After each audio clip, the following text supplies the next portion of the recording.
started off really as a hobby. We all know na nag-pandemic. Actually, we live overseas. Tapos, naipit kami dito kasi bawal mag-re-entry sa mga countries kung saan kami nag-work. So, nothing to do. I started off as a pet. Kumbaga parang companion lang. So, I bought a ball python and a bearded dragon back in 2019. And iba talaga yung bearded dragon. It sparked something in me. So, siya yung naging gateway drug, kumbaga, sa reptile.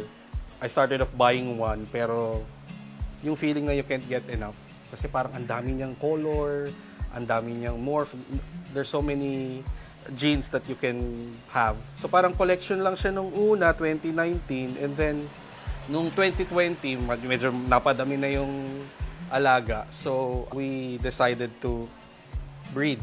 So the question was, pwede ba nating i-breed and pwede ba natin siya to put out in the market? Kasi one of the reasons din is that yung upkeep niya, pagka madami ka ng bearded dragons, it's not cheap, lalo na if they're small. It started out very small, so you have to feed a lot of live insects. Medyo pricey. So we're like, kaya ba nating i-sustain yung hobby? So why don't we breed? And so we started asking people in the hobby how to breed. And we really dived into the science and more on the technical side of having it and reproducing so that it can be available for other hobbies.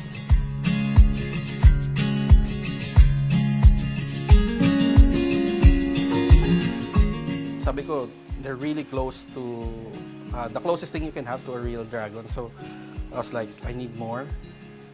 And so doon na nag-start yung spark na I don't just wanna own one.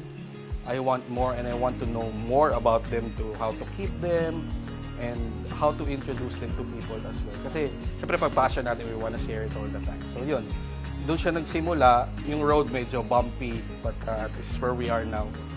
We're a farm na medyo wide yung variety ng animals namin.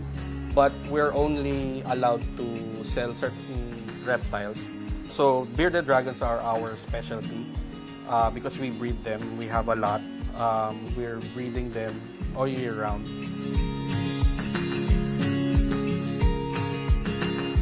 Yung permit is really necessary for you to, kahit isa lang yung aalagaan mo or kahit hindi ka magbe-breed, you have to secure the captive wildlife registration permit from the DENR. It's very easy naman, and you can be assisted by the person that you will buy your animal from. Sa amin kasi we give the requirements for you to secure the CWR. We can assist you, lalo na kung malapit lang naman yung DNR office ninyo or within the region. Pero definitely, you just need the receipt or the deed of donation or deed of sale, and then kailangan lang din validated yung mga stocks or yung binili ninyo na animal, and you just need to fill up a form sa DNR, and they will either ask you to bring the animal in some places, and in some occasions they will visit you or your place to check the animal and process the permitting. Importante din na yung bibilan mo ng reptile ay registered. So kami dito sa Flightless Dragons, our facility is currently undergoing the Animal Welfare Facility Registration. That's very important. It's been going on for a while now. So kailangan yun kasi kapag hindi registered, lalo na sa DNR, yung kukunan nyo ng wildlife, ibig sabihin, yung animal na kinuha nyo, wala siyang paperworks, which means yung binala nyo probably bought their animal hindi captive bred, so that entails some problems and issues with their health. And also, syempre, kasi since nag-visit yung DNR, they're able to make sure that the breeder is keeping their animals well. So pag-registered ka kasi, you have a name that you need to protect. What you can get from it is yung security ba na you're buying from a reputable person who's actually doing things legal. You can visit our socials. We're available sa Instagram, TikTok, Facebook. You can search Flightless Dragons.